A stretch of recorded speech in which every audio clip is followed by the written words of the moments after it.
I realized the moment I fell into the fissure that the book would not be destroyed as I had planned. It continued falling into that starry expanse of which I had only a fleeting glimpse. I've tried to speculate where it might have landed. I must admit, however, such conjecture is futile.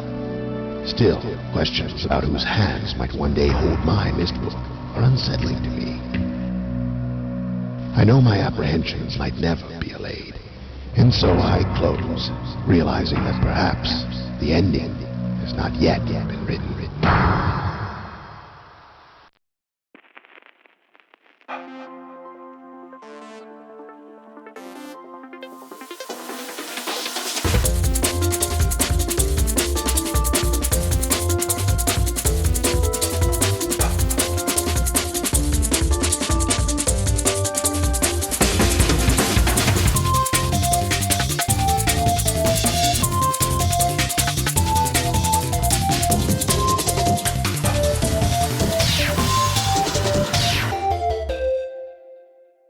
Murph, you told me a little while ago that we should have guests on our show, and I thought, yeah, maybe. Well, I guess we'll have some guests. I'm tired of the guests. There's too many guests. A few too many guests. Yeah, it's a bit. It's your fault. It was your idea. I went along with it, but no more. It's a bit like when like a new writer takes over for a character. They want to like establish a new status quo, and it's like Power Girl moves to New York and starts a micro-tech company. That's not what the audience wants. That's what nobody wants. No. They wanted Bro and Murph. Yeah. We need to bring back every character from the JSA to say hello. Yeah, basically. And then just have the run end with her moving out of New York, because who gives a shit, you know? I think you've got some other stuff going on. I'm going to leave that be. I missed out on the Blood Omen discussion. You did miss out on the Blood Omen discussion and the E3 discussion. I have very little notes on them. Y'all said the thing, like, Cal and you covered pretty much everything that needed to be covered. What I'm glad about is my Blood Omen feeling, I think, applies more to this episode. If there's like an episode thesis, you know what I mean? All right. We're planting. We're paying off. Yeah. We're setting everything up. I think what was really special about Blood Omen: Legacy of Kain, it taught me a lot about presentation. Because if you look at conventional like wisdom, a lot of what Legacy of Kain, or a lot of what Blood Omen would have been very ugly and dated. And in a way, it is ugly and dated. But, like, I think it's ugly and dated in a timeless way. Does that make sense? Yeah, no, I get that. Like, the way it plays to me, like, hits the right chords of, like, melodramatic Shakespeare, but, like, taken with full sincerity. And then, like, top-of-the-line production values for their time, dedicated to, like, a very specific presentation. I guess what I'm trying to say is I think I learned a lot about how special presentation can be, even if it's limited by tech, which video games often are. Video games are often like, oh, geez, this didn't look so good now. Yeah, 100%. I think the only thing that I would want adjusted in Blood Omen is a few of the designs and the cutscenes are a bit stiff and butt ugly. I think they can still be ugly, they just don't need to be butt ugly. I get what you mean. Yeah. But, like, especially in terms of the gameplay, I don't think there's anything particularly special. But what I liked was how not... There were no problems with it. No. Does that make sense? It's one of those, like, unequivocally good games, like Half-Life. I've yeah, it's just on paper it works. Yeah, that's it. Now that I'm removed from the Half-Life episode, I can better articulate my issue is that it was just unequivocally good. There was no Excel points. There was no like whoa. Yeah. Yeah. And I think presentation goes a long way for that. So like when Blood Omen marries such like a dedicated presentation to such a solid game, like that's when you get something really special. It was cool in that way. Yeah. I'm also going to walk back my statement from last episode saying I would like a prettied up version of it. Having dwelled on that, I think what I really would prefer is just a re-release with some quality of life. Yeah, like an HD remaster or Yeah. something. Yeah. Right, yeah. Because yeah, I think sound is probably the one area where, like, even if it's aging badly, it ages so badly. Like, I don't know about you. I guess I emulated, so I can't speak to it. But I heard a lot of crackle, and it just, like, sound-wise, it sounded muffled in a way that I would love uncompressed real audio, too. Yeah. Especially the voice You performances. didn't like hearing, please help me, kind sir. Oh, on loop? That didn't improve your enjoyment of Blood Omen? But Ve Victus on loop gives me highs now. Oh, so yeah. It's all good. This tied in with Nightmare of Decay, the indie game I played like a month ago. Mm-hmm. Now this is the Resident Evil alike, right? Yes, it's basically a first-person Resident Evil ripoff with some minor influences. I would say like 60% to 70% of the game is Resident Evil just straight up. Now, and then like 20% is like first person dungeon crawling, which like Resident Evil already kind of flirts with in the dungeon sense of like narrow corridors, etc., now etc. which era of Resident Evil are we talking about? That's now you're getting interesting. Because I would say all. Okay, so basic level design / gameplay wise, it would be the early titles of like Resident Evil 1. It's a mansion. There's locked doors with special keys you have to use.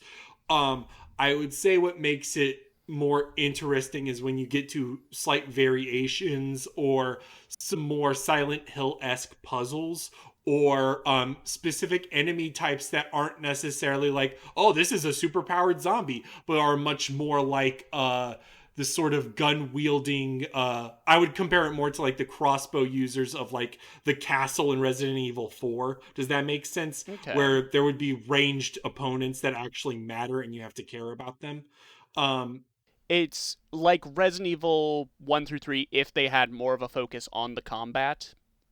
Yeah, that's a really good way to say it. And then the first person perspective sort of gives you that 7 feel, because of that immediate action tied with the atmosphere. The game doesn't look very good. I was going to say this is a game that's sort of the opposite almost to Blood Omen, in that I think the biggest problem is the presentation feels very lacking. I mean, it's an independent game. I'm pretty sure this is probably one of their first games. But that being said, like, you see it every step in terms of just the models and quality and all that. However, what makes it special is just like they didn't fuck up. That's the long and short of it, is like a basic essential Resident Evil experience is still good, and there is not one hide or hair of a fuck up in the actual game design or level design. Okay. Do you feel those lower res graphics are intentional, or is it like a matter of they went too far in trying to look like a PS1 game? I would say that it's one of those things where you can tell when aesthetic is intentional, and you can tell when aesthetic is a byproduct of necessity. Okay. I think in this it was a byproduct of the production value rather than. I mean, I'm sure there is an element that's like, yes, we are inspired by these PlayStation games. There's more of a fantasy element to it as well, which is why I also still cited the dungeon crawlers. Okay. Like there's no lab, for instance. Instead of a lab, you go into like a Kingsfield-esque, like literal fantasy dungeon. So it gets weird at certain points like that. Yeah, I think I don't want to say it's a failure, because I think necessity just makes it like that, but I don't know, you could just tell. Okay, to you it feels more like they're using the aesthetic as a crutch. I mean, like, it would be mean to say it like that. If you're making a Resident Evil 1 game, then I guess you should, but I don't know, when you play it, the visuals and the execution of the presentation leave much to be desired, is the only way to say it. Okay. Okay. That kind of sounds like how I feel about a few of those, like, retro boomer shooters we've been getting of late. Yes. Yeah. Yeah. Okay. Well, I... Especially when they mistake references. This is also a problem with the game when they mistake references for writing content. Does that make sense? So there's like an itchy, tasty note. There's like a. It's more like yes, but there's also. That's also where you see a lot more of the influences from other genres. That's where you most visibly see the Silent Hill influences, is in the heavy references to Silent Hill titles.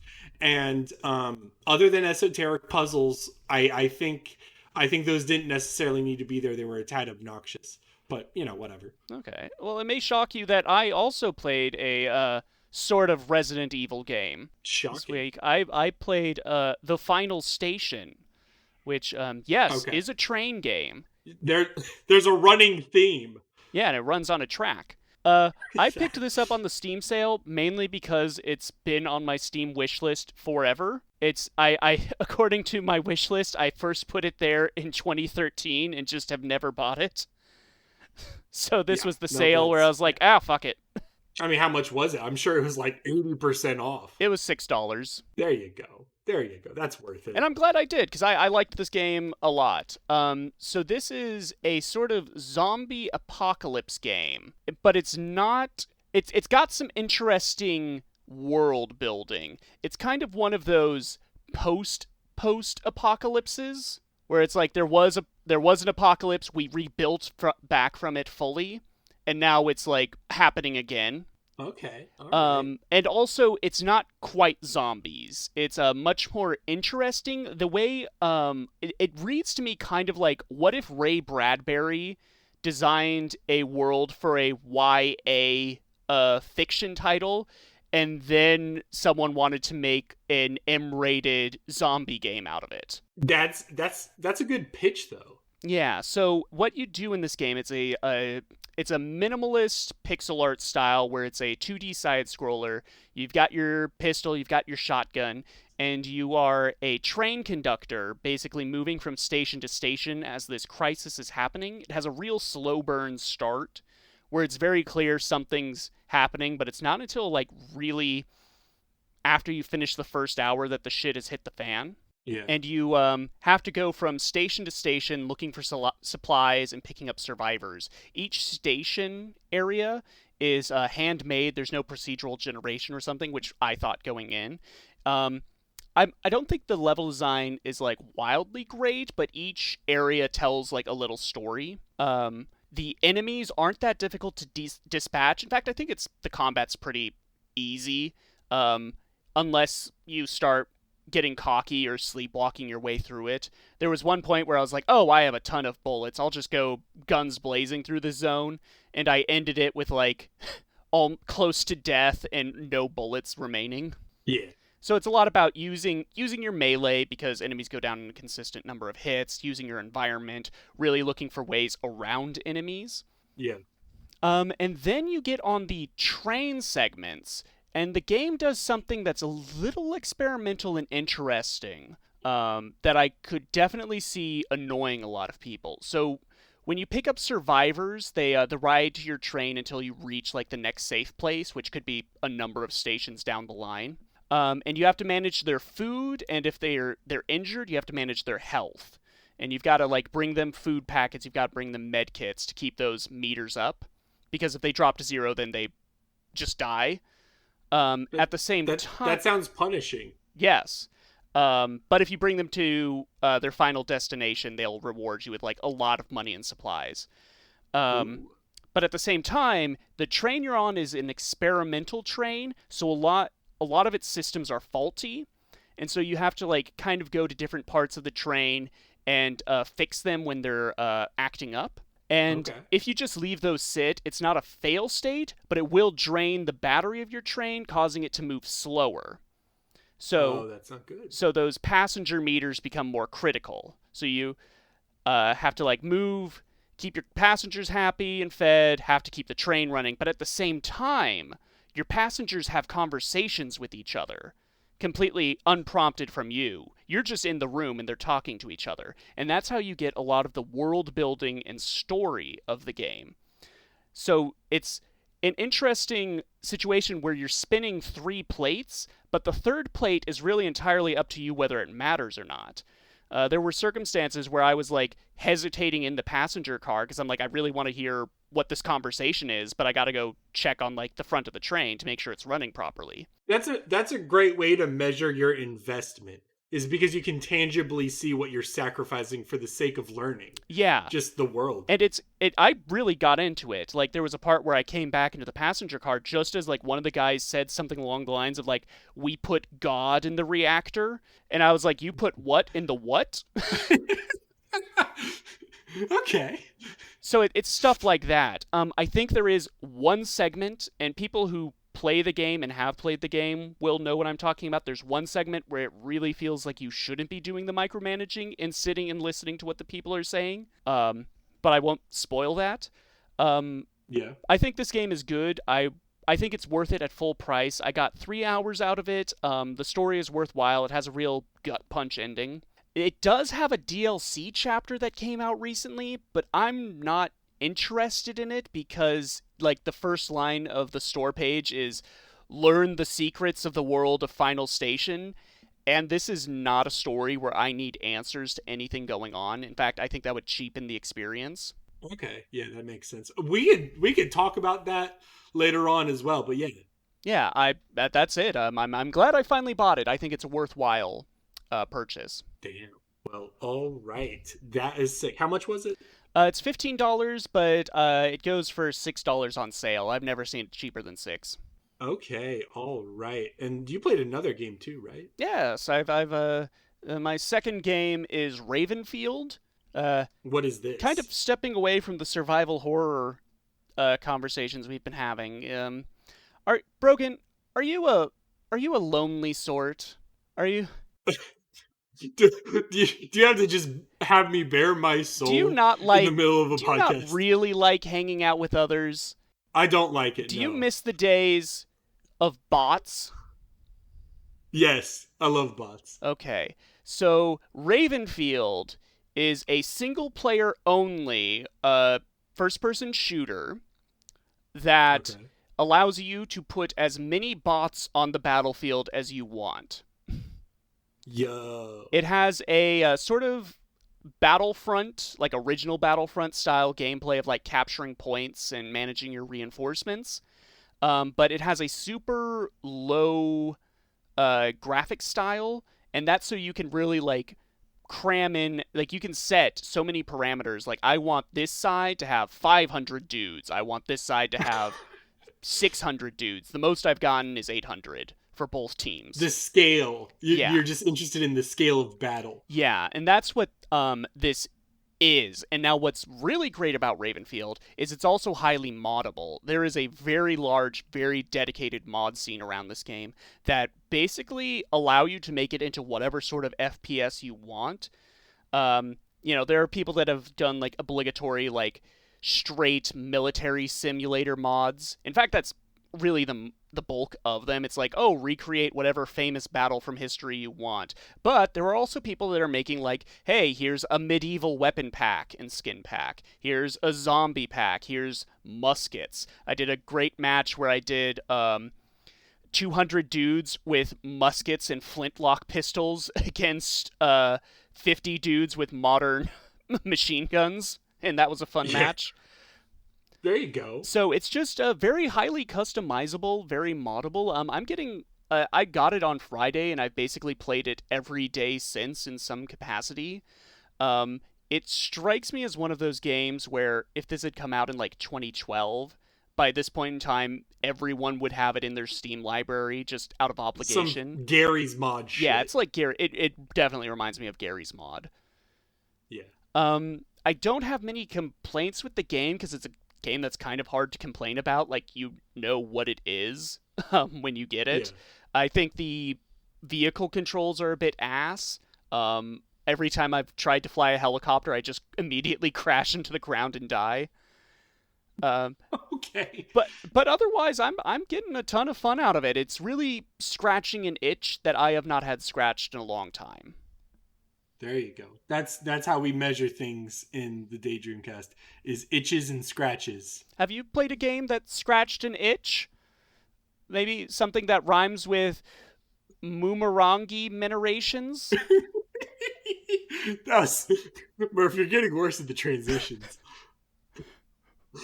Yes, I did. I played Umurangi Generations. I think I played a special edition, the one that's on Game Pass. That's the one I played with all the content. Okay, so just on the name alone, this strikes me as some weeb shit. I wouldn't say that. Although I would say there's definitely some anime influences.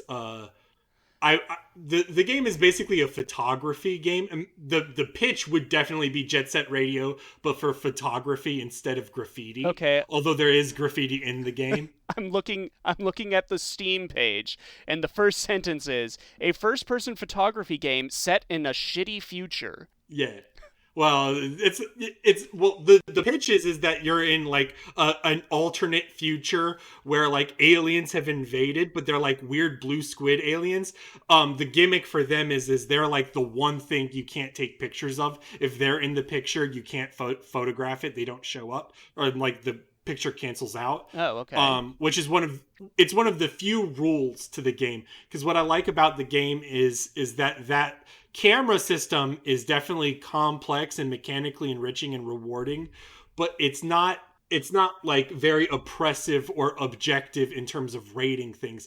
Other camera systems and mechanics in games are very like, oh, you get 5,000 points for this dynamic pose. And there's like a little bit of a backbone to that, but progression in the game isn't measured by that, and is much more measured by your own expression and just how you're interacting with the world.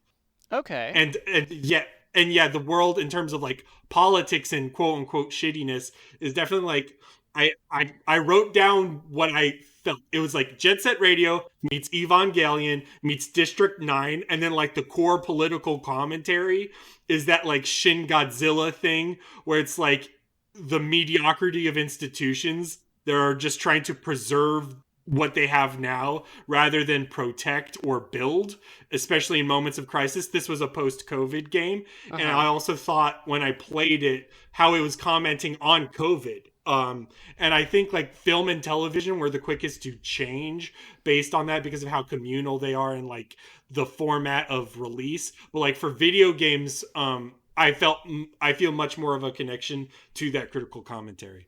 Mm-hmm. Okay. So do you think, like, you got it on Game Pass, is it something that would be worthwhile just to purchase? Because everything you put into that little soup you just described, I'm totally into. I don't know how much it is normally. I'd pay like $20 for it. $15, but $22 for the complete edition. I would do $22 for the complete edition. I would do it. Yes. It looks like a game that would have a good soundtrack. Does it have a good soundtrack? Yes, it does. Again, it's very aesthetic. The other thing I like is the colors. So like, I think Cal is a very audio visual guy, and I was trying to think of the difference between him and I think this is a really good game to showcase that, because visually and auditory, it's a very great experience. But I like how I'm able to play a role into the spectating and like photography itself. If you do photography in real life, there's that detached observerness, or the detached observation that sort of like gives you a nice perspective, and this game provides that in a really nice way I've never felt a game do before. Okay, is the photography like hard? Like, is it actually asking you to get quote unquote good shots? Or... No, that's what I was trying to say earlier, is like the mechanics of the game are not based on, oh, you need X score based on this dynamic pose of this. It's a list of things, right? Take a picture of a skull holding a cigarette, and there's like 10 different versions of that symbol, and you start to find out what that symbol means, for instance. Okay. And you can take a picture of any of those as long as you took a picture of it. Does that make sense? Yeah, so and it's you a can little... do it in any... Let me know if this is a reach. It's a little like the special levels in Katamari. No, there's little specifics. Okay. I see. And yeah, I mean, it doesn't rank you on how good the picture is. That is not the point of the game. Instead, the list of things you have to take a picture of are more like a guided approach, so you can experience at least the most important things they wanted you to experience in the world. That's the best way to say it. Okay, yeah, yeah, I follow that. I'm definitely gonna. I've added it to my wish list now, because looking at it and hearing you talk about it, this definitely seems like something that'll be up my alley. And the station, I'm sure it'll take you years, but once it's on sale for $6, you'll be talking about it here. Yeah, yeah. I picked up a few other games on the Steam sale, but at the recommendation of some of our listeners on the Twin Geeks Discord, but I will be getting to those next episode. There we go. Instead, this week, instead of games like Loop Hero or Return to Obra Dinn, I played Dangerous High School Girls in Trouble. Tell me about this. So, this is not a doinking game, as the title may suggest. This is an odd one. I didn't know what I was getting into when I clicked install on this. So I learned this is from 2007. So it's like, like positively ancient. Yeah. What this is it's a game about being a high school girl in the 1920s and forming your own gang of like-minded high school girls to solve mysteries around town. So it's... Oh my gosh, it's like a Scooby-Doo game. It's not quite Scooby-Doo. Think more like Nancy Drew or American Girls. I'm about that, though. Yeah, all right. But it's done... The aesthetic is done in the style of a board game, but the user interface is like a mid-2000s Angel Fire website. That's fucking funny. So, I don't think that last bit is wholly intentional on the devs' part. I think they were just working with the assets they had, but the UI is kind of awful because of it. So this goes back to the Nightmare of Decay thing regarding sometimes aesthetic is beget by necessity. Yeah. So I don't think this is a bad game. But I think it's just like wholly not for me. Like, okay. It's like an edutainment game without the educational part. Does that check out to you? That does check out. So a little bit. Elaborate. Okay, so you solve mystery, like you start solving mysteries in your high school, and then you branch out to the town and the pier and such. And how the game works is you have your queen, who is your lead girl you pick at the start with no information on what any of these stats mean, and then you recruit 3 other girls at the start.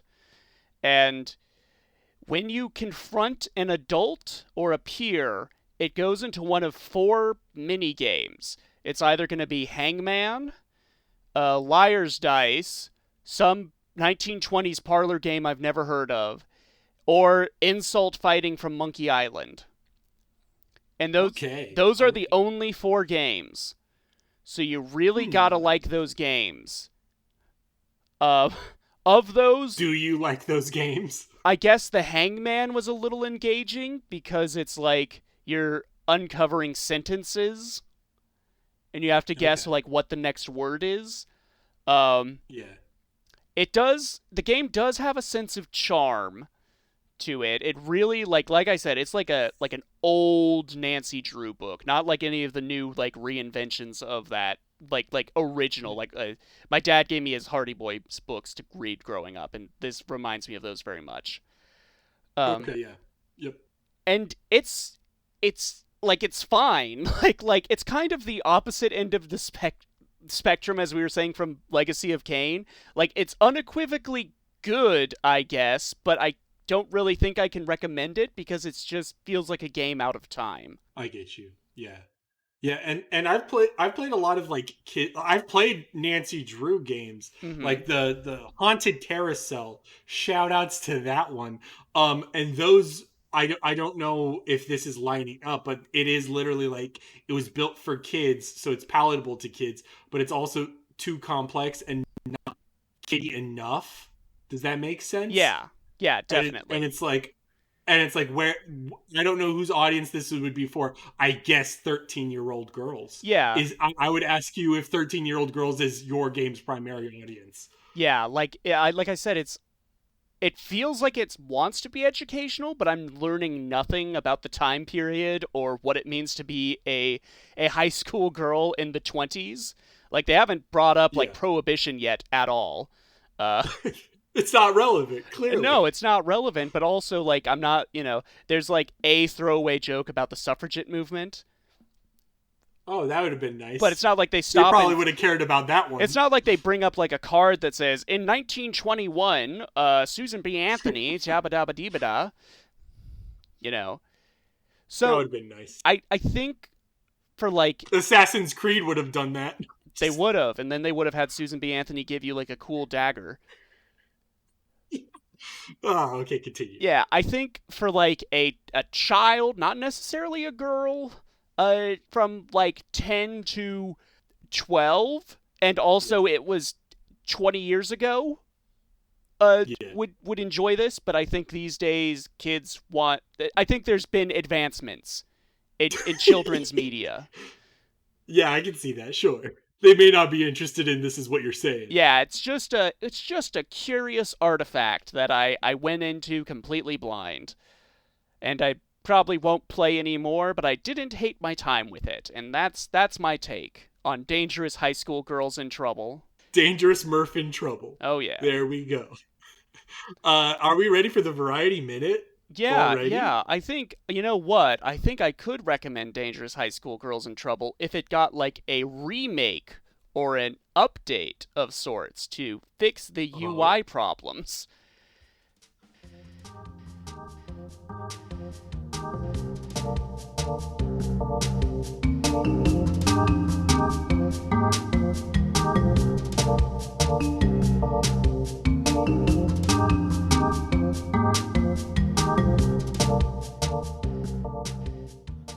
There we go. All right. That reminds me, this week's Variety Minute is Remakes and Remasters. That's video games are such an interesting product when it comes to remakes. Yeah, I think of it in terms of like the fucking thinking of these versus like the Psycho remake, where it was like shot for shot, and it's like one of those, and it's like people don't know what to make of something like that. Whereas video games are so clearly dependent on the technology of the time to like codify the sound and visuals, and like they're always evolving, that it's night and day difference. But also, as we talked about with Blood Omen, sometimes you don't want that, sometimes you don't need that. I think, like, for me, the baseline for what a good remake is something like Resident Evil 1 remake. That is now my favorite remake. Yeah, where it is very clearly the same gameplay, but it improves on the original story and even adds like new things. So it's still surprising to people that have played the original. Yeah, and I mean, like, you could technically argue that like fixing something makes it worse. I mean, I'm sure people might be disappointed in the, I would say, like, slightly to moderately better production value, especially in regards to the voice acting of Remake. But that being said, like, I think what's really nice about Remake is the creative stuff they added, like the Crimson Heads, where it completely changes the dynamic. It feels fresh, but it never feels obtrusive to the original experience. Yeah, and I think a large part of that is that remake was handled by a lot of the original team that worked on the first one. And now it's like, okay, we're making the version we wanted to do, but couldn't because we were confined by the limitations of the time. Yeah. And those consistently are like the remakes that turn out really well. Whereas with certain other franchises where a new team comes in and says, we're going to remake this from the ground up, you get kind of mixed results. Yeah. Yeah, I mean, I was about to ask, how do you feel about a new team entirely? Like, are you always opposed to a new team, especially one that, like, you've never fucking heard of, remake a game? It really depends on what the direction of the remake is. So if it's something where they're going to make it from the ground up, but it's the same game, like the Shadow of the Colossus for PS4. Yeah. That's kind of like one of those why bother remakes to me. But when it's something where it's reimagining the original game, or it's taking the original story in a new direction, something like the Resident Evil 2 and 3 remakes, or the Final Fantasy 7 remake, where the intent is not quite to remake Final Fantasy 7, but make a remake that's aware that it's a remake. It's a separate game, but it's sort of a game that sort of understands the original intent and just reinterprets it for modern tastes or a different genre. Yeah. How do you feel about like you haven't played Crash Bandicoot? I'm trying to think of one you would have played that's like in that ballpark. So I do know I have played the Insane trilogy to a degree. Okay. Yes. And those would be like, aside from if you got nitpicky, those are like shot for shot remakes. Yeah, like, and I do take issue with them actually. Okay. For starters, strictly from a gameplay perspective, it's Crash 1 through 3, but they made the physics for all 3 games based on Crash 3, which don't necessarily work for 1 and 2. Especially 1. I think the issues when it comes to 1, because Crash's movement is very particular, especially in platforming. I had a much more difficult time with the bridge segment in Crash 1, the one with the turtles. Yeah, that's the one I saw everyone talking about. That's the one people, where the physics matter. And then people that don't play the game or know the mechanics get on their keyboards and like, I beat this when I was 7. It's like, yeah, you beat the one that was designed right for this level. Yeah. But I even take issue with the visuals of the Insane trilogy, because to me, like, original Crash works better when it's not looking realistic. Like, to me, Crash has always felt something like what if a Tex Avery cartoon was a video game, you know? And you see, okay, go ahead. And giving it like this realistic fur texture and like good lighting and environments. I don't know. It's like Space Jam 2 Bugs Bunny, you know?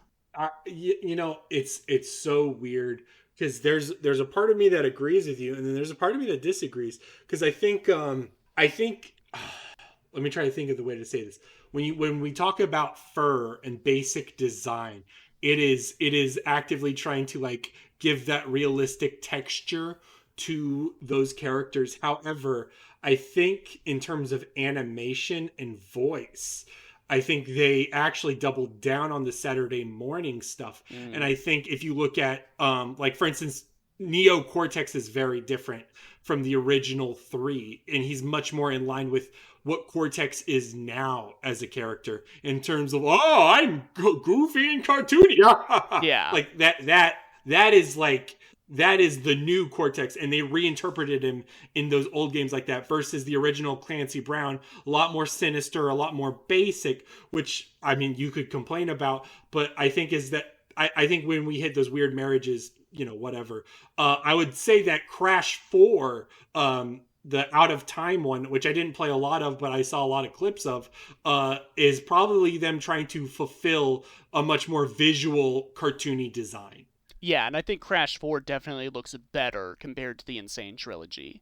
Because it's trying very much to be its own thing, rather than just shot-for-shot remaking something that came before, but doing it with a different coat of paint on it, if that makes sense.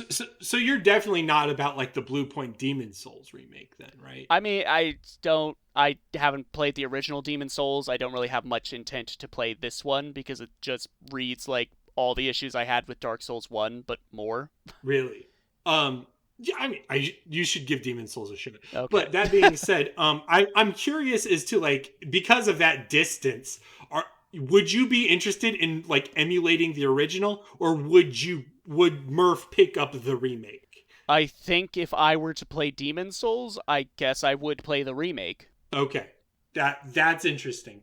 But okay, all right. I'm taking notes here. What other remakes and remasters are there? Oh, there's a Last of Us remake. That's the one that needed to happen. There's a Last of Us remake and a remaster. And kind of going back to what I said last episode, it's like, you know, which of these is going to be considered the definitive one? And in my heart of hearts, I can't really say at this point that the remake is going to be seen as the definitive one at all, unless Sony pulls a move where they just make the old version like you can't buy it anymore. Yeah, I don't know. That reminds me of the whitewash, or not whitewash. It reminds me of the changing of Spider-Man from like in the Insomniac, where they just completely recasted the model, and it's like, what are we doing? Why'd you do that? What was the purpose of the choice? Because they wanted the Spider-Man to look younger to reflect his naivete, but also this is not a very naive Spider-Man. The idea it's an experienced Peter Parker. Yeah, it's stupid. So that one like makes no sense to me, and it like I don't know the anatomy of that issue too well, but it seems like something where they were responding to a very niche vocal minority. Yeah. What about okay, so when we talk about definitive versions of a video game with a remake, how do you feel about like the Mario All-Stars collection? I actually don't mind it. I think that is a scenario because 2D games. I said I had a take on it, and I'm trying to articulate it, but I'm trying to articulate it live. With 2D games, there's a lot of precision, especially for Mario platforming, and precision really matters a lot. And that was one of the games where I sort of figured out that weird balance between simplicity versus fidelity obscuring. I would compare it also to like Mega Man the Wily Wars for the Sega Genesis, where these games were made spatially for 8 bits. Like the size of the sprite, the size of the enemy, the pace of the game were built for this graphical fidelity, and when they change it, it kind of fucks up the game in a weird way. It varies depending on the game. Like I would say Super Mario Bros. 2 USA, the Doki Doki Panic game, that game benefits really well from the updated graphics. Yeah, I would agree with that. Yeah, like that one, like, and there's a reason why that one was the first Mario Advance game. But I would say the original Super Mario Brothers or Mario Bros. 2 Lost Levels, those were the 8-bit, very simple games too. Like in terms of visuals, Super Mario Bros. 1 is not a looker. So when you throw in the slap of paint, I think the paint gets in the way. Okay, because I basically only know the All-Stars versions, because those were the ones ported to the Game Boy Advance, where I played them, the Mario Advance collection. Yes, of course. And to me... Where it threw in Game Boy Advance sounds. Yeah. Like Toad going, yeah! And to me, I don't really mind the remade versions of 1, 2, and 3, because to me, those do feel definitive. It's not like I'm feeling... When I look at like comparisons between Mario 3 and Mario All-Stars 3, there's not a feeling of like, oh, well, in the original, the Goombas looked more sinister, so you're missing out on a particular tone, you know? I think the way you answered that probably answers the question at large of whether or not something is going to be definitive. It's going to be definitive to the person who played it the first time. Yeah, that makes sense. Yeah, so Demon Souls or Last of Us or Spider-Man on PS5.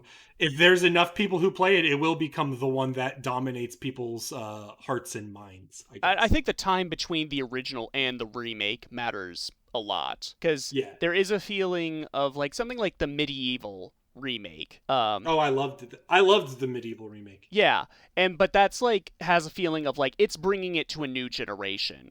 And for the generation that grew up with it, it's like, this is how the game looked to them in their mind. Yeah, that one's not seeking to replace a definitive experience. It's more like, we're not going to make a sequel to this. We would much rather keep what worked. You liked what worked. And these people get to experience it in a new way, because Zoomers can't play old stuff. Zoomers can't play old stuff? Is that your bumper sticker? No. Yeah. Yeah, I'm getting older, Murph. It's getting. Can I put that on a shirt and wear that to PAX? There, if you want.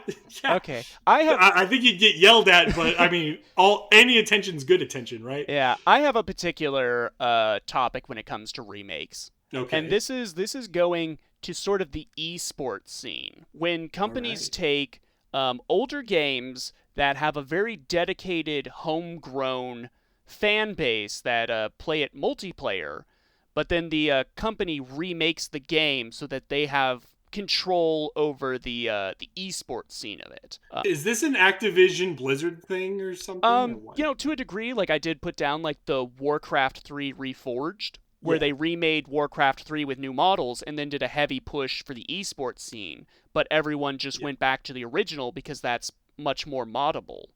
Most recently, to games I grew up with is like the Age of Empires Definitive Editions, which occupy a very strange place. So Age of Empires 2 is the one everyone likes. It's like the Melee of the franchise. Okay. So, like a decade ago, they put out an Age of Empires 2 HD edition.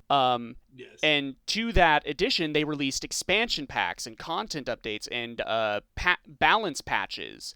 And so, over time, everyone that played the original migrated over to the HD edition. But now, when the company who put that out, Forgotten Empires, was bought by Microsoft, they then put out the definitive editions of Age of Empires 2 and continue to support it with expansion packs. It just had its third expansion pack in like a year. But they also did a definitive edition of Age of Empires 3. And at the same time of that announcement, they announced a new game, Age of Empires 4.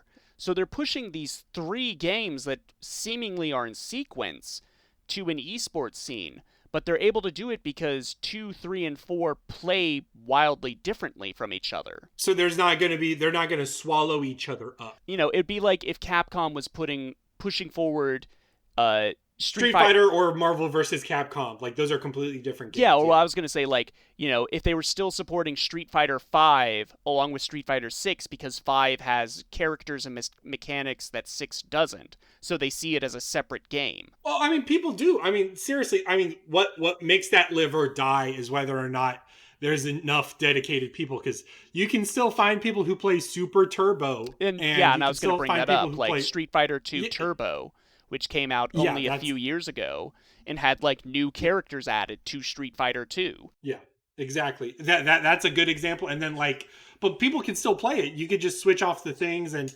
if it's a problem, especially in a fighting game, they'll just ban the character. You know what I mean? I support anything like that for sure, especially with improved netcode, because netcode matters so much to these games. A lot of times it's more hard to be able to play it the way it is.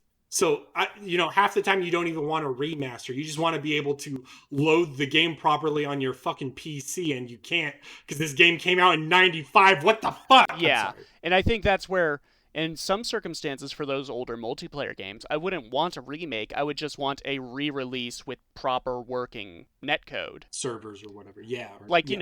If EA said, hey, we're re-releasing 2005 Battlefront 2, but it will have working multiplayer lobbies. Oh, people would buy that. Yeah, rather than me having to go through fucking sketchy ass Russian sites to connect to a lobby where I immediately get shot by 4 dudes playing Wookiees. Yeah.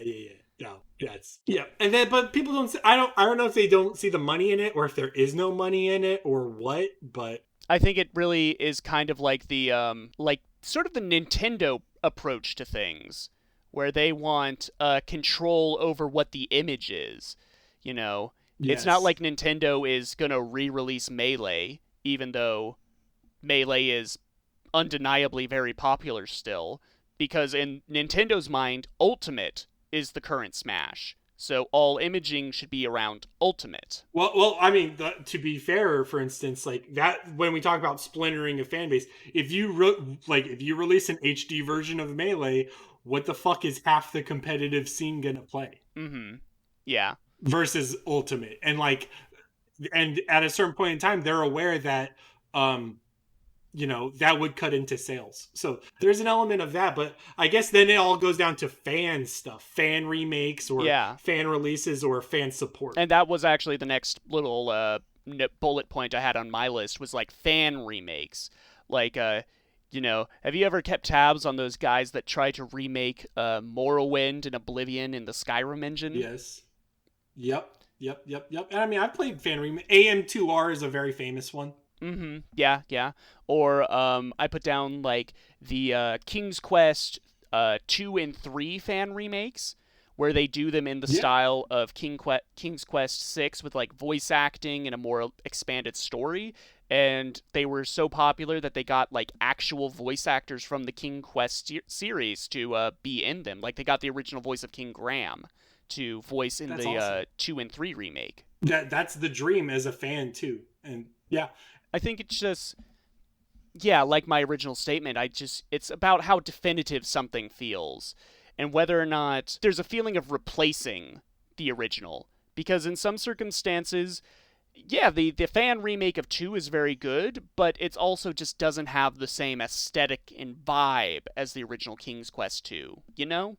yeah. And I think there is merit in the absolutely. artistic vision of the original 2.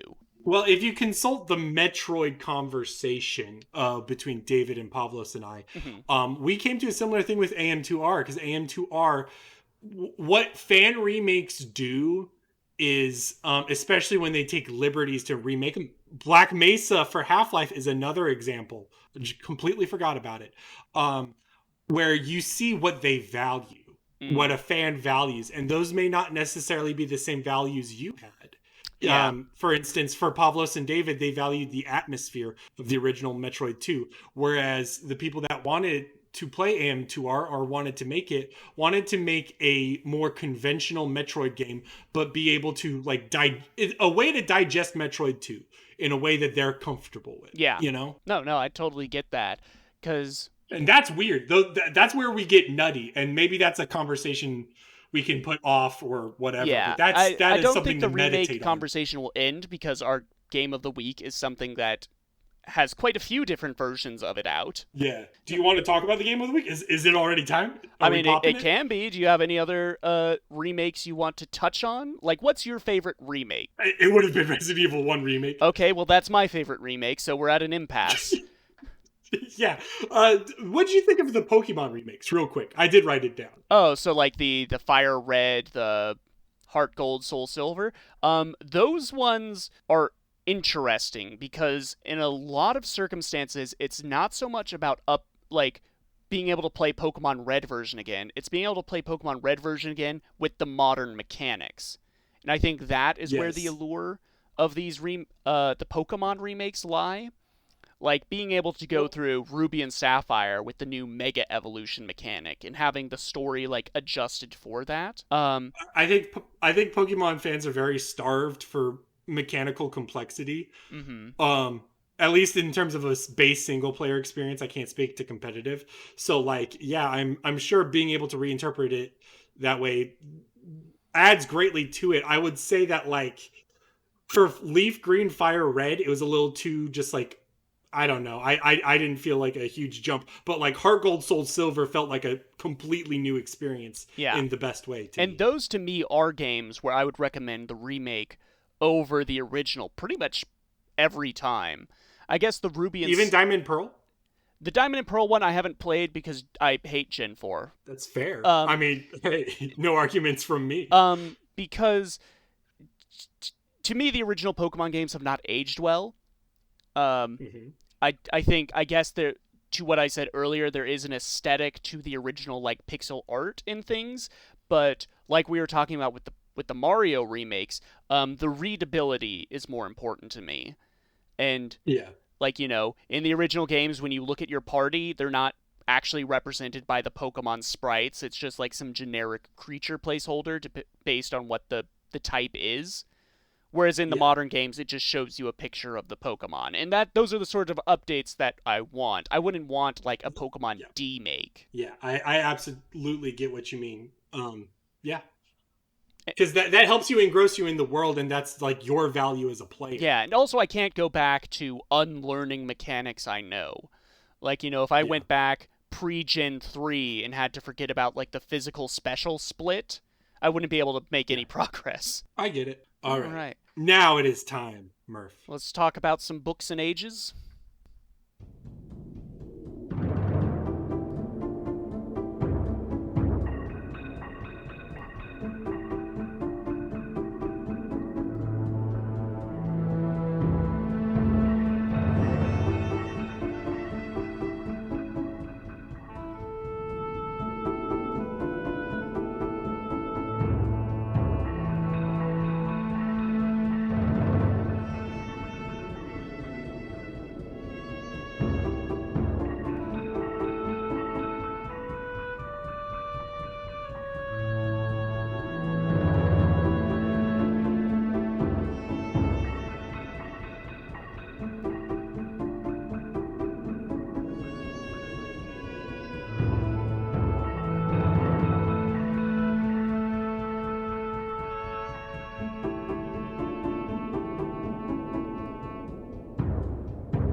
I try to make this one short and sweet. Okay, so our game of the week today is Myst. Myst is a computer game, specifically originally a Mac game, initially released in 1993. It was made by two brothers, Robin and Rand Miller. It's an early walking simulator mixed with a puzzle adventure game. Basically, you are teleported by books into other worlds. You end up in a world called Myst, which is a library and a hub world between worlds. You uncover a family drama consisting of two brothers and their father who gave them way too much power. You'll hop between worlds collecting pages and figuring out truth to the mystery. The game was originally made in a program called HyperCard, which is like a Macintosh version of PowerPoint with index cards. So navigation in the original versions of this are by nodes, which are completely pre-rendered with sound and graphics. There have been plenty of remakes and remasters of this game, though. The core appeal remains the same, and are largely visual or minor tweaks to how you input. But Murph, what did you think of Myst? I liked this game a lot. I did this game entirely in one 6-hour sitting because I couldn't step away from it. You know, in my old age, I've become very obsessed with this idea of liminal spaces. Do you know what a liminal space is, Brogan? Say it. A liminal space is something that it's a location not meant to be lived in. It is a location that you basically are passing through. A doctor's waiting room is a liminal space. A bus stop is a liminal space. Yeah. A train station. A train station, yes, exactly. And the train itself is a liminal space. And to me, Myst really captures this atmosphere of you going through places that they're like wholly constructed worlds. You're not meant to stay in them. They're almost like, from the descriptions of them themselves, they're almost like an odd form of virtual reality, just with a more mystical aesthetic. They are crafted, they are written down, and then sort of evolve on their own. And that vibe and aesthetic I just really found enrapturing. I agree. This game for me goes back to that audio visual thing, but where I can experience it at my own pace. This was a game where I was very intimidated. Every time I picked this game up before, I'd get scared at that first island. And when I looked at dev interviews, they were like, a lot of people probably didn't get past Myst. There's a lot of people that probably didn't get to any other world. Even though the puzzles aren't that bad to get to other worlds, except for one I guess we'll talk about later. Yes. But that being said, there is enough there on that base island for you to feel like that there is a depth that you can appreciate, even if you can't appreciate it yet. And then when you finally do start to engage with the puzzles, none of the puzzles are like backwards brain difficult. They're all way more graceful. I was going to compare it to The Witness. Have you ever played The Witness? No, I haven't. The Witness is very clearly inspired by this game. It's also by John Blow, the guy that did Braid. It's a walking around an island game and solving puzzles. But that I think the fundamental difference there, and the way I can appreciate Myst is that The Witness is very like explicitly a puzzle, to the point where there's so many puzzles and you very clearly do them and your brain's like on that train of thought, and to where the point where the island is meshed into a puzzle. The whole island is a puzzle. Yeah. Whereas in Myst, it's the opposite. Whereas like, yes, there are puzzles everywhere, but the puzzles aren't puzzles. You're not thinking of them as puzzles. You're thinking of them in a much more organic way in terms of how the world functions. Yes. And it's all very tactile. It's a lot of figuring out how machines work and a lot of cause and effect. And I think pretty much all the puzzles are pretty darn good, except for the one that's awful. Yeah. Did you like the labyrinth? So to me in puzzle games, mazes and sliding panel puzzles are a crutch from the devs. So the underground maze, I futzed around for like 10 minutes. And then I was like, this is like the second to last age I'm on. I'm just going to look up the solution. But when I replayed the game, In the 2021 version, because that has randomized puzzles, I did it legit. You couldn't do that. There you go. And I think the maze is not terrible because it does tell you how it's supposed to work, because the whole age is about sound cues. Yes. So it's very easy to forget what the puzzle is telling you with regards to the sound cues in the maze. I think it's just the maze itself has too many dead ends that confuse the player. Yeah. That audio aspect is so important to this game. When you go down a cavern or walk down some stairs and you hear echoes or just anything, or like the sound of a generator humming, like all those sound effects, and then when music finally kicks in, all that stuff feels so good. This game is honestly an audio-visual treat, and is probably the best example of a game I'm okay with being remade a bajillion times. Because what changes is that experience and not necessarily the fundamentals. Yeah, do we want to get into this discussion of like differences between the different versions, or do you want to do that now, or do you want to wait for that? I think we can wait for that, because I think that could be an interesting discussion. How do you feel about the story of Myst? Because I really got into this.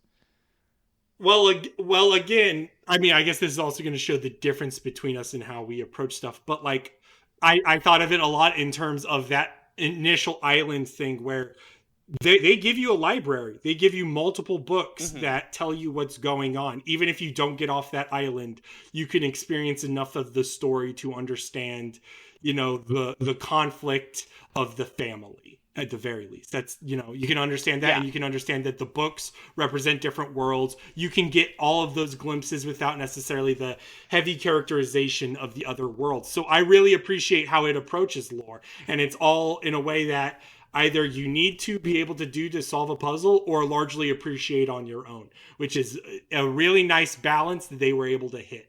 Yeah, I think something about like the idea of finding yourself on a strange island in the middle of an endless sea, and you like walk into one of the first buildings you see, and it's a library, and just sort of like going through those books one at a time and learning about like, because not every book is necessarily about an age you go to. The author at Atrar is his name or something, the dad.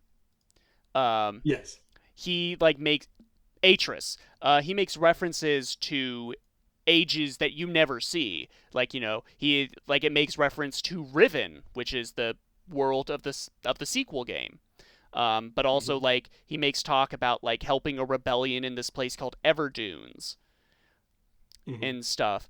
And I think I read all the books before ever interacting with the red and blue book. Yes. And I think that colored my perception of when I first met the brothers, because for those that haven't played the game, the red and blue book have the two brothers trapped in them, and they're the ones that send you on a quest to look for the missing pages of their books so that they can be freed. And the brother in the red book is Sirius, and the brother in the red book is the brother in the red book is Sirius, the blue book is Achenar. Yes. And they're just a little... They're done in FMV styles, at least in the original, and there's a toggle in the 2021 version, where they're constantly like fading in and out between sentences, so you're not really getting the full story from either of them until you get to like the very last pages for their book. So there is like, and they're saying like, oh, don't speak to my brother, he's the bad one, he caused all of this.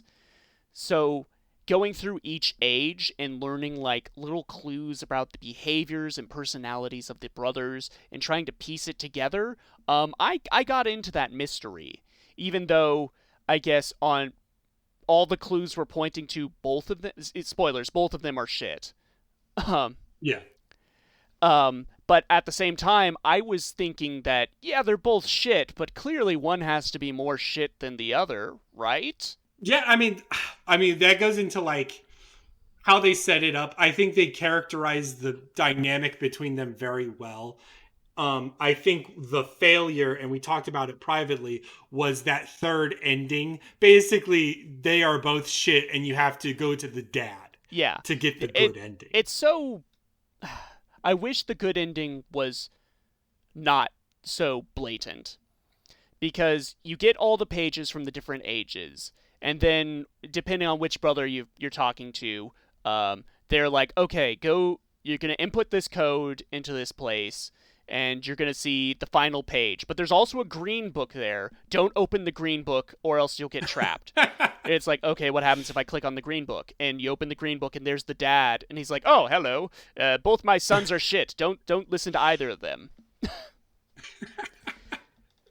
No, but that's so clumsy, because that's like, if that's the big lore discovery, or if that's the big revelation you need, don't do it right at the doorsteps. Maybe that book could only show up if you found the white page beforehand, which we did. Yeah, I was thinking, because I found the white page very early on. Yeah, and it's not hard. Yeah, and the entire time I was thinking like, okay, this is gonna be to something. And that's going to lead me to the true ending. And maybe that's me, like, looking at this with a very modern perspective from these types of games. Like, this idea of, oh, I've got to jump through several hoops and uncover secret mechanics in order to get the true good ending of the story. Yeah. Which is not... Yeah, I mean... Which is not, like, a mentality I think that was even, like, around when this game came out. Yeah. I mean, that's a very curious thing, where it's like you're begging for the hoops to jump through. But like, by the end of it, Murph, now that you've played this game a bajillion times already, you know the solutions to the puzzles. It's not like an extra step in the quest would have changed anything. It just doesn't feel graceful. Maybe it's just the presentation there, because otherwise the presentation of this game is fantastic. Mm-hmm. I think the presentation is very good, especially in the original versions. Yeah. I think the good ending maybe would have worked if just finding the code to where the green book was some sort of secret hidden in one of the ages or something. You know? Yeah, no, and if you just listen to the brothers' directions, then that will always lead to the bad ending, because maybe they give you a code to the final red or blue page, but then there's also a secret code you can put in that leads to the green book. Yeah, no, that would have been the easy way to do it, I think. That would have been graceful too. But again, it's like, were they even thinking of that at the time? Mm. And it's not necessarily a game that's focused on puzzles. I wasn't kidding when I compared it to a walking simulator. Like, it is largely like not about the puzzles you solve. No, it is very much about the aesthetic and the wonder of the environments you find yourself in, because they're always these sort of very impossible sort of environments. Yeah. Where I was saying, like with the whole idea of liminal spaces, a lot of these places don't feel like you could live in them. No. And unlike Dark Souls, it feels like intentional throughout its core and not a product of necessity. Mm-hmm. Yeah, totally. So which version did you play? I played the most modern version, but I did go back. I didn't play the older versions. I watched clips of the older versions just so I could be familiar with the node gameplay and be familiar with the pre-rendered visuals or the non-pre-rendered visuals, depending on the title. Yeah, so I did Myst Masterpiece Edition, which one was that? That's the second release. Like, the original version Myst, you can't really get, but Masterpiece Edition is just like slightly updated the same visuals, but better. But it's the exact same gameplay. It's still like the static images. It's still the point and click interface. Yeah, and it's the HD remake of whatever time that was. Yeah. There you go.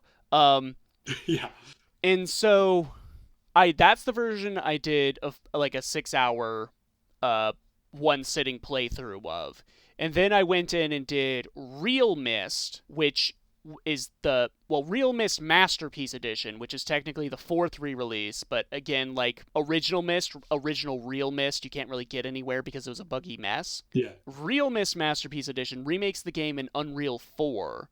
It came out in like 2014 or something, and it was the first time you could like actually walk around the islands. Like, they fully modeled the islands in a 3D interface. Do you think that made it worse or better? I think there's something to be said for the original interface in the presentation of everything. Like, when you are going down like dark, creepy corridors, it's almost like you have to like, it's like the doors in Resident Evil 1. You know, that where you have to keep clicking. yeah, you and have the to click keep is the clicking. You tension. have to keep wanting to go forward. And even though there's nothing like there's no danger in the game, there's still like that sense of unease. Like, what will the next screen have for me? Yeah, You know, and I think there's absolutely. something to be said for that aesthetic. Hmm. Real Myst Masterpiece has an option. You can actually do the fully walking around, or you can do the clicking interface, and it provides like a camera transition between what each screen would be. Oh wow. And I think that's a real elegant solution and a nice middle ground. I still would like the version where it cuts out that transition and it's just the stark jump. Yeah. Because I don't. It's one of those circumstances where the game wasn't designed, these environments weren't designed to be walked around in with full 3D movement. Because then you become aware of how small they are. So like you would like because technically the most modern remake was meant for VR, for instance. You wouldn't want a VR experience of this.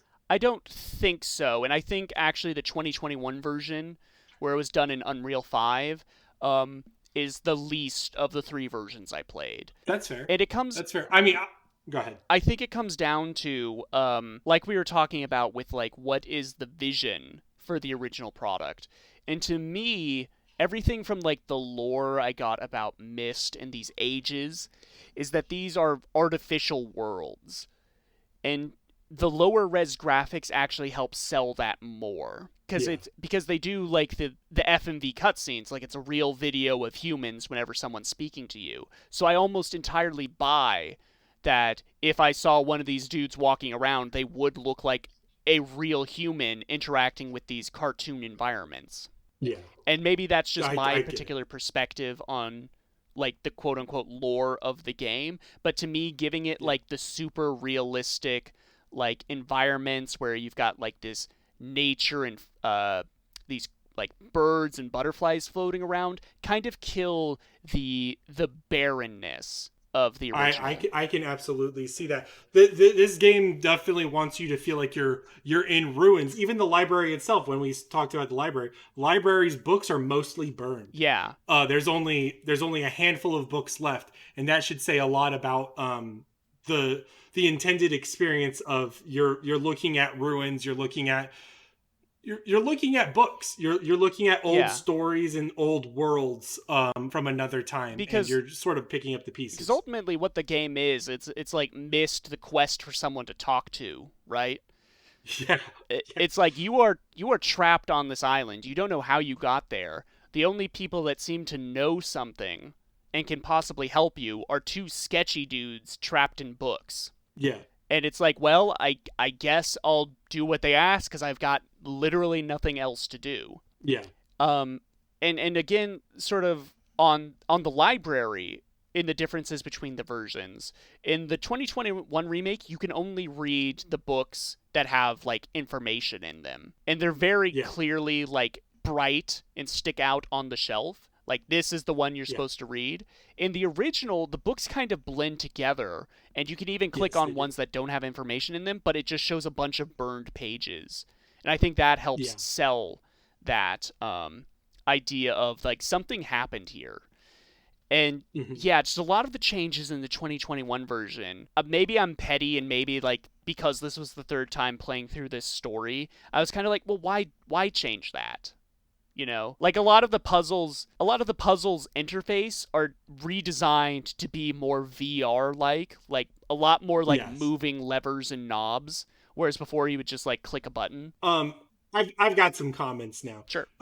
First of all, I don't I think my appreciation of the node system doesn't come from a place of I like the artificiality and it makes it feel less small.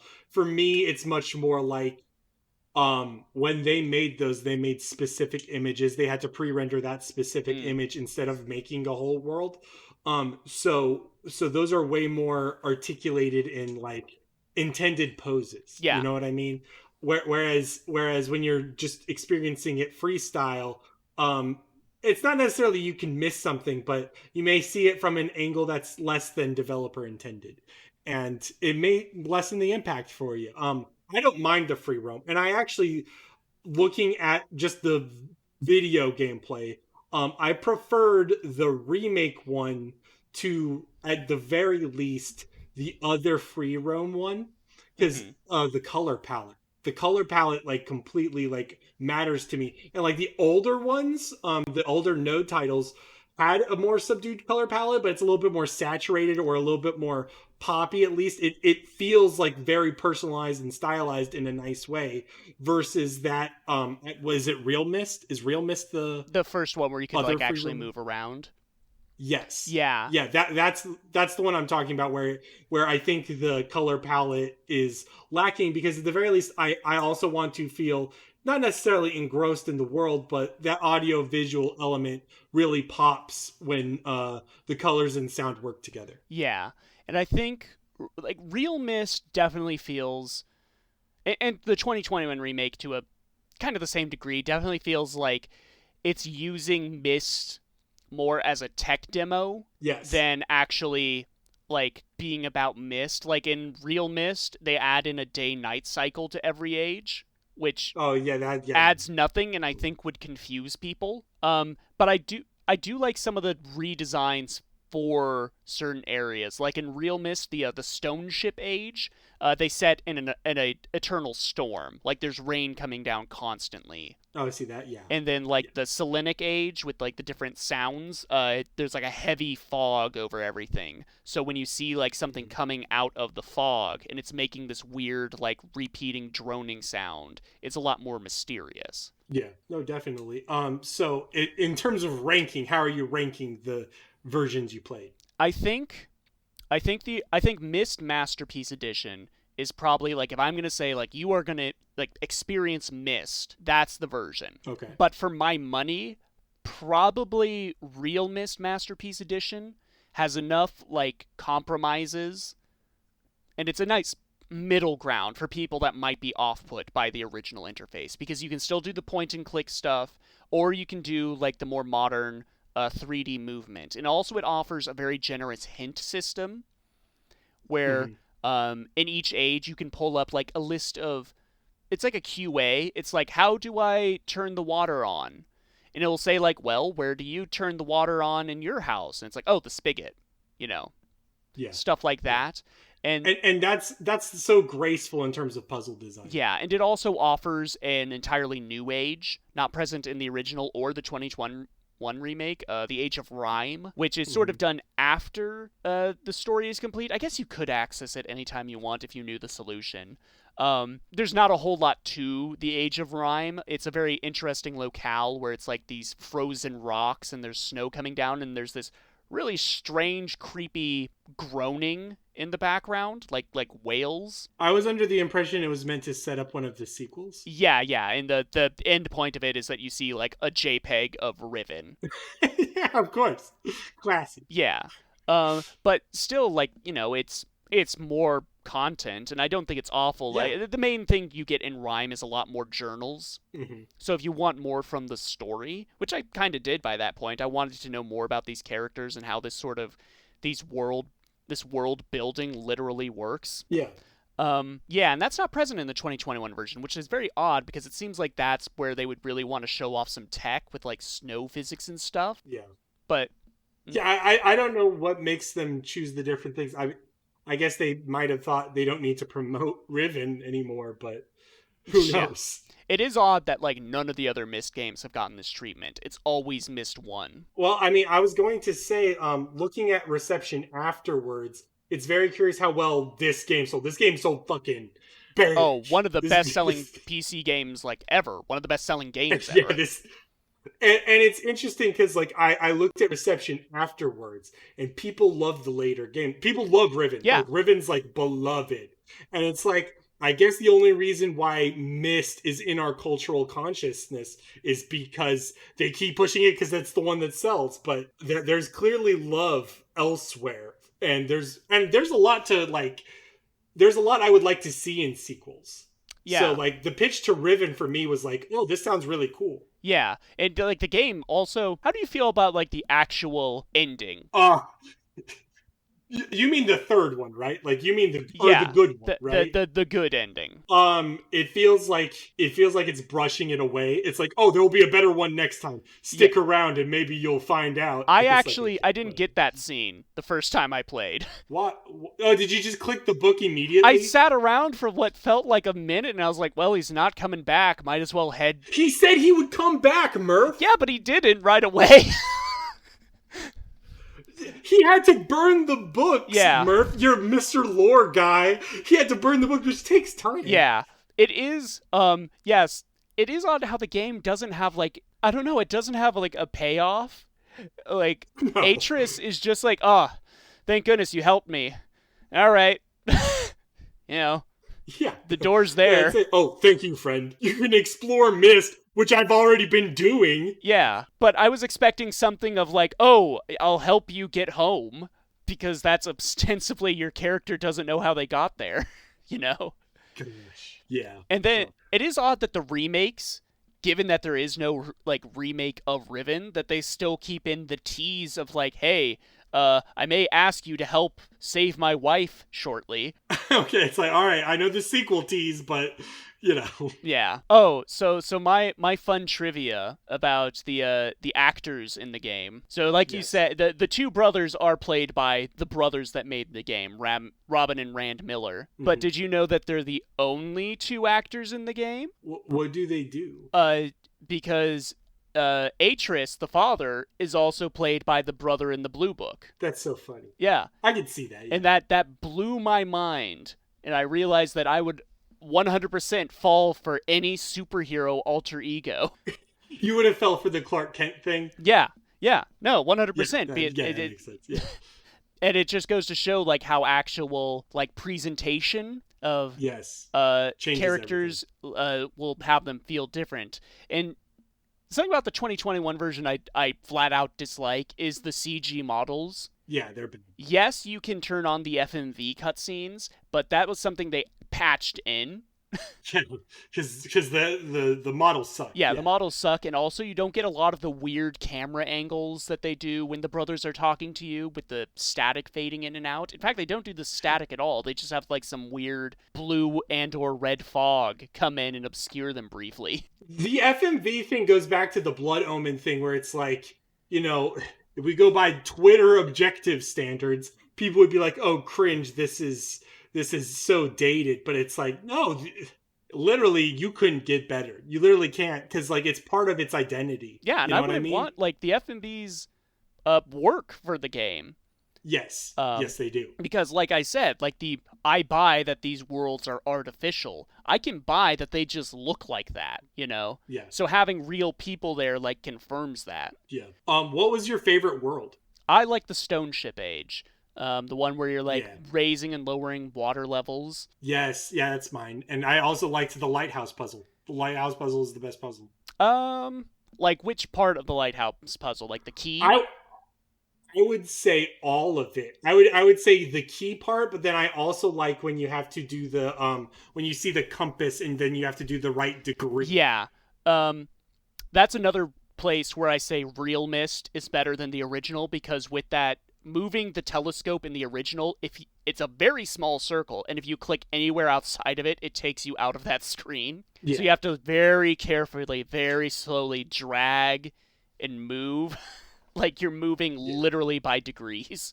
That makes sense. What was your favorite puzzle? My favorite puzzle, I do like the puzzle with the telescope. I think that's a very elegant, because when it clicks, like what do I do with this information? Mm-hmm. It's very feels good. Okay, I'm gonna say it, and it's like this. I just remembered it. Is like what's so beautiful is there's no inventory. If there was a fucking inventory where I could load up all my pages and my keys, I'd be like, "What the fuck is this?" Yeah, that would confuse things. It would confuse things. Whereas, like, if you're in a world, number one, you can't leave the world. Yes. Until you find the book, which means you have to solve at least some fucking puzzle. And then it's just all the elements are right there. And there's not that many, especially within the world. When you're in Myst, there's more complexity, but like outside of that, there's just the puzzle itself. So then you only have, so many. Yeah, and each world ultimately has like really only 2 puzzles. The swamp one was so good for me because that was my first starting one, and it was all just like doing the water route, and the sound, it just clicked on me like what kind of game this was going to be, and it was a really good start. Yeah, that was actually my last world, which probably is the reason why I was still feeling there was a mystery afoot, because that's where you like find like 2 big things about the brothers. Yes. Yeah, so order of worlds may be completely, like, changing for your perspective, yeah. Yeah, I like that. I like the non-linearity. It's really, like, you kind of have to do the mechanical age first, because that's the one it directs you towards. Yeah. But after that point, it's kind of open season. Channelwood, the Swamp Age, and that just goes to show how much I like these games, so that I know all the ages by name. There you go. That's something where, going back to remakes, where it plays, the puzzle's, like, almost not a puzzle when you have full movement. Yeah. Yes.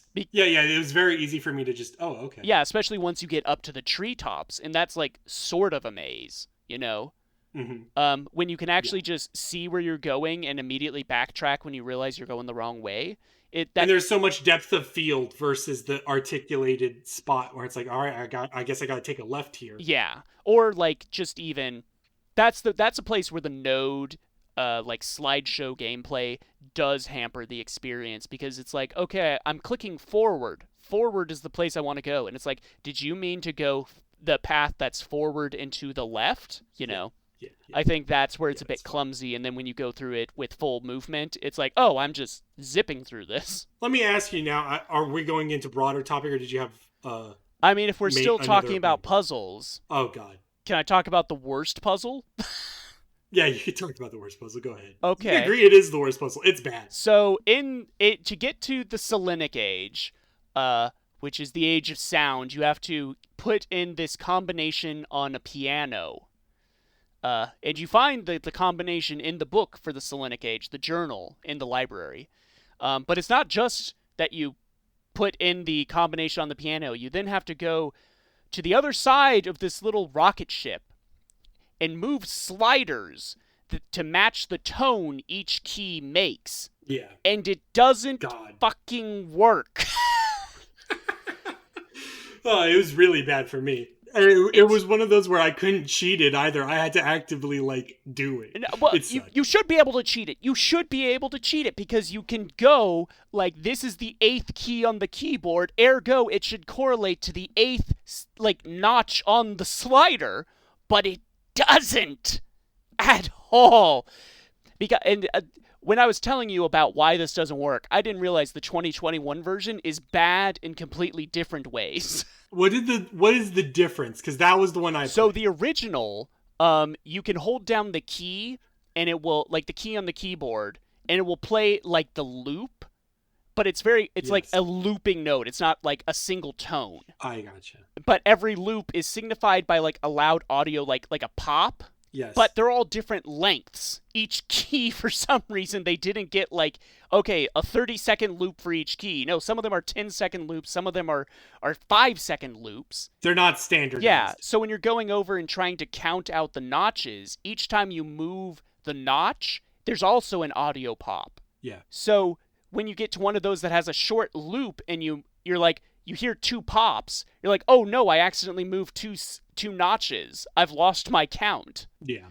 But when I did that puzzle in real Myst, I was able to count it out, because each notch is visibly like a full length of the slider. So this entire time you're telling me that real Myst is the best one. Kind of. That's what I was saying. Like, for my money, it probably is like the best version of the game. I just like the aesthetic of the very original. I got you. Yeah, I can completely appreciate that. Yeah.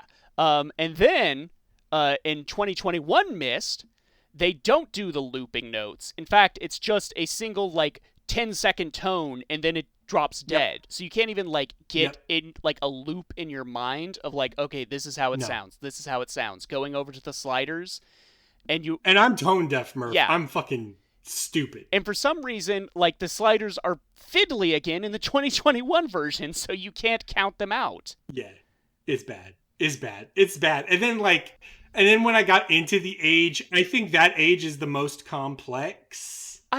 At the very least, it's the fucking maze. The maze So, is complex. Like yeah. I hit some difficulties with it. The actual like first puzzle you do with like the door code, I kind of cheesed that. Yeah. Yeah, because you do the puzzle where you've got to like align the receipt. Match the symbols with the sound. Yeah. But here's the 2021 version doesn't have this method for cheesing it. In the original, it shows it has the symbols for like each shrine, like the fissure, the well, the clock, and you can click that, and it will show you what that camera is currently pointing at. Yeah. So if you do, and it shows you like what degree of rotation the camera's at. So if you just do first camera 1 degree, second camera 2 degrees, etc., and then click play me the combination, and it'll be like 3, 4, 1, 5. Then you've got the code without having to do all the alignment. Oh, you see, that's cheese. That's not fair. That's not right. How dare you? That wasn't developer intent.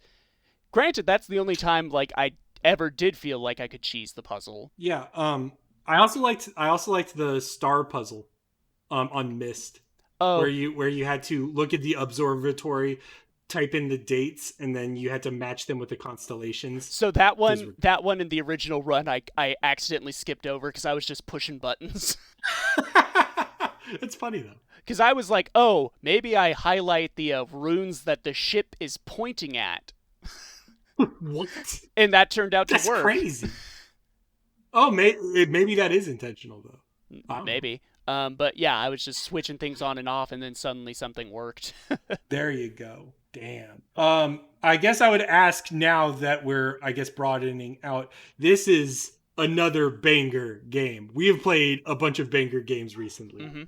How do you feel about this game, and then like just playing this sort of backlog of like, oh, I should play this game, and then we play it, and then we're like, oh, this is good. How do you feel about it? Are you asking if I want to play good games? Yeah, I would add, I guess my question is like, before I recorded podcasts, I wouldn't play these games. I kept trying to play Myst. I tried to play Myst like a bajillion times, and then I would always get stuck on the island. And then this was the time where it's like, no, Brogan, if you're gonna fucking play this game, it's this fucking episode, so you better fucking do it. So Myst is an interesting one, because we sort of like put it on the episode list idea in passing, and then I bought the GOG Myst bundle. It was like, I've got to justify this purchase. Hey, bro. Yes. Because Myst has been a game I've always been just a little bit curious about, based on its popularity, and the fact that I don't really see. I like experiencing popular things because it gives me that cultural knowledge. Yeah. Like the first time I saw Airplane, I was like, oh, I get now like 30 different references in The Simpsons. Yes, it all builds on top of each other culturally. But like, I don't need that. I don't think that's the thing that's motivating me to play these games. I think I'm enjoying these because it's like, I don't know. I feel the magic at least, especially for Myst. And, well, see, I was gonna say is like playing Myst, I can't think of any references. I can't think of any homages I've seen. It's still a damn good game. Yeah, I mean, I can see what became of later stuff. Like, again, I would compare it to modern walking simulators, unironically, with no shame. And then, like, I would compare it to like things like The Witness or other sort of puzzle box exploration things. I think this is a bro game, by the way, in terms of the solitude. You asked if I was lonely earlier, and it's like, I think the primary thing I think about when I play games is like me interacting with the world. Yeah. And so if you have good world design, or you have like a seamless player experience, or there's like a nice merge between them, it works really well. And Myst is one of those games that's like all about that. Yeah, and I think the loneliness is a real key part of Myst, because when you read those journals at the start, like with the Channelwood Age, and it's like, oh, there's this race of like sort of mischievous but good-hearted monkey people, and you're like, oh, I can't wait to meet the monkey people. And then you go to that age, and it's just like dead and empty, and there's like very clear signs of like a battle happening. Yeah. Yeah, I think. What was the original question? Should this show play good games?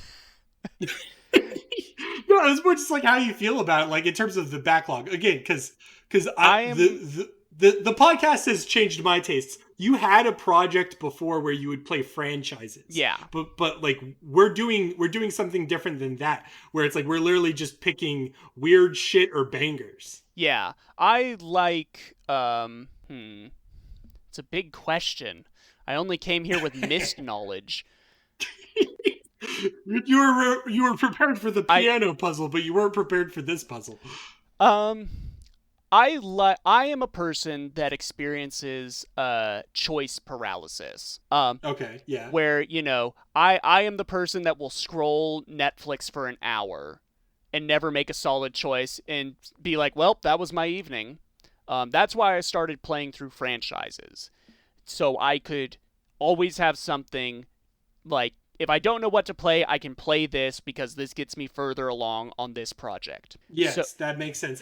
And yeah, and it builds on top of each other, too. It is the obligation that entices me. Yeah, I get you. So the Daydreamcast would be an obligation here. Yes. Yeah. Let me ask you, it'd be easier to transition into the next game, but we could go ahead and do plugs. A plug away? Well, I think so, yeah, right? We've got quite a few podcasts on this network, and they seem to be growing all the time. Unfortunately, no other video game podcasts, but we do have the Stacks After Hours, where our friends Steven and Jack from across the pond will occasionally talk about video games, but they may also talk about books they've read and some movies they've seen, and just sort of, general water cooler discussion about media. And the Stacks are so productive. They are. When are we getting a brand? The Daydreamcast is the brand, unfortunately. When are we recording? And it's on a movie website, so we've really picked them, haven't we? When are we gonna start recording our own riff tracks? I would do this is gonna be so weird to say on cast. I was thinking what if I go to Murph and we talk about animated series? An animated would series? Would you watch BTAS? Yeah. Or an anime like Sailor Moon or some shit. We could do a TV thing. I don't know. Who knows? Okay, we'll shelve that. Because TV is the thing that I also don't do. I never do TV ever. Yeah. I hate TV. I don't think we have any podcasts just about TV. I always gotta look for a niche to fill. Yeah. But in the line of other movie podcasts, we have the Twin Geeks podcast, which the site is named for, where David and Calvin, who have both been on the podcast at this point, talk about different filmographies. They're doing Robert Altman. Yes, but now. only early Robert Altman. Well, I mean, it's just, you say it as if it's some specific thing. That's just where they are right now. They're going to do all of Altman. It's just going to take weeks and weeks. No, they were telling me that they're just going to be specifically looking at a specific period. Oh, well then, I don't know what they're doing. I thought, okay, never mind. Maybe I'm wrong and they'll at me on the Discord. I thought they already did. I thought I saw that. Well, tell you what. How about the viewer of this podcast go check and see who's right Please, or wrong? leave a comment telling us, and then also for the Twitter post, reblog if I'm right, and then like it if Bro's right. Yeah. So, next one. Ranking the Monsters, where Steven and Calvin of Stacks and Twin Geeks podcast fame watch 2 kaiju movies and then add them to a very long, ongoing tier list of all the kaiju movies they have seen so far. I believe they just recorded a new one that should be up shortly. Do we know the titles? I believe it's 2 other Gamera titles. Ooh, they haven't gone back to the Gamera. G-Man in a while. Well, the G-Man pops up eventually. Probably because right? the next G-Man is going to be Godzilla's Revenge. What else? 808s and Pod Breaks, where... That's a music cast. It is. It's a music cast where they specifically talk about different genres of hip-hop and such, very specifically looking at certain albums or discographies or very niche genres. The most recent one was on clipping and horrorcore. Okay, are you a music guy, Brogan? Not entirely. Okay. No. I am a guy who, when I hear subgenres of music, I go, that doesn't exist. Oh, you see, I don't do that. I think everything exists. I'm the person. I I'm the person in that meme where it's like a list of different types of like metal, and then on the other side is just one list and it says like rock music. Yeah. No, I see what you're saying. I mean, there's a point in time where like genre distinctions, I mean, we could apply the same thing to games, is like I wouldn't say arbitrary, but stop serving functional purposes. But then again, like I think a lot of times they're for communities. I am sure horrorcore is less about the aesthetic and more about that specific community. Well, I guess you just have to listen to the podcast, dear listener, to find out what makes horrorcore so special. Yeah, there we go. What else? What else? I mean, there's like, there's like 11 different stack spin-offs. Exploration through Asian cinema, Steven interviewing his favorite Letterboxd reviewers. Yep. I believe I need to get in that Letterboxd game. I need to start reviewing some direct-to-DVD Barbie movies or something. Oh, well, I mean, what's your favorite Barbie movie? I don't have one. That's why I said I need to watch it. I mean, I have fond memories of Rapunzel, but I'll also accept Nutcracker because it has Tim Curry. Oh, there you go. You need the voice talent and gravitas. Yeah. I heard something the other day that you can learn a lot about a man from what the first Tim Curry project he thinks of. Yeah. And me, it's either Barbie, Rapunzel, or Congo. Oh, see, to me, it's Rocky Horror or Clue. Yeah, I've never been really that into Clue. Oh, Clue's so sick, bro. Anyway, tune in next episode where we talk about Clue. Wait, there was also a Stacks one that's Key No Thanks. Yes, good. Where they go through the bottom 250 of Letterboxd. You're slipping on plug-in, Murph. You're slipping. Yeah, I'm sorry. I have a list, and then the list like increases by 20 podcasts because Steven got a wild hair up his ass. It's like I need to make a podcast specifically about times when the camera turns blue. Whereas we just say it in our video game podcast. Yeah. I'll just throw it in here. Who cares? Yeah. All right. I think what's the next game? What's the next game? Yes. Well, why don't we say it at the same time, since we both clearly know it? Yeah, okay. We're going to be talking about... 3, 2, 1, American McGee's Alice. Hey! There you go. I knew it. Yeah. We agreed beforehand. It wasn't a surprise. You were acting like it was, though. I'm sorry, man.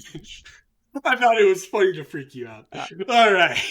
All right. American McGee's Alice. We will discover why a raven is like a writing desk. Will we? Poe wrote on both.